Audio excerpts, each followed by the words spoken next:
कभी सोचा है कि ये अजीब रहस्यमयी क्रीचर्स असली हो सकते हैं? आज हम 8 लेजेंडरी क्रीचर्स के बारे में जानेंगे जो कभी पृथ्वी पर घूमते थे। ब्यो, गाव, शोपी, शोर, आद, वाटर मंकी। चीनी लोक कथाओं का ये रहस्यमयी जल प्राणी एक बंदर जैसा दिखता है जिसके शरीर पर पूरा फुर होता है। पानी में ये बहुत तेज और ताकतवर होता है, लेकिन जमीन पर आते ही कमजोर और सुस्त हो जाता है। सबसे डरावनी बात, कहा जाता है कि ये पानी से बाहर कूदकर लोगों और जानवरों को गहराई में खींच लेता है। लेकिन क्या आप जानते हैं कि इसका इंस्पिरेशन असल जिंदगी का एक क्रीचर हो सकता है?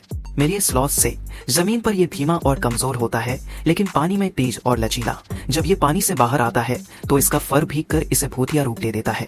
चीन के 9 सिर वाले श्यांगियो से जापान के यामाता नो ओरोची और नॉर्स मिथोलॉजी के जर्मन गांडर तक ये हर जगह दिखाई देते हैं।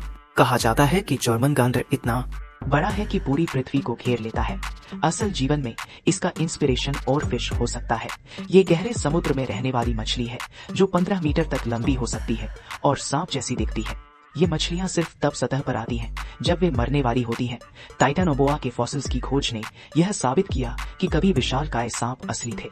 दो बिगफुट सबसे फेमस मिथिकल क्रीचर्स में से एक है। उत्तरी अमेरिका, हिमालय और चीन के वाइल्डमैन की कहानियों में एक बड़े फरी जानवर का जिक्र है।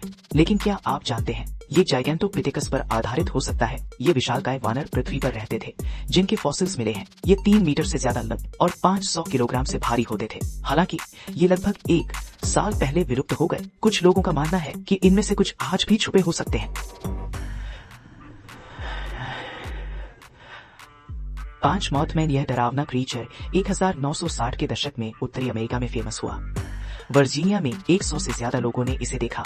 एक बड़ा ग्रे आकार, लाल चमकती आंखें और पंख। लेकिन सच्चाई, ये मॉन्स्टर शायद सिर्फ बेरेड आउट है। इन उल्लुओं का चेहरा थोड़ा इंसान जैसा दिखता है और अंधेरे में उनकी आंखें लाल चमकती हैं। ये पुराने डरावने घरों में रहते हैं और अजीब आवाजें निकालते हैं जो किसी को भी डरा सकती हैं। आपको इनमें से सबसे डरावना कौन लगा, हमें बताएं।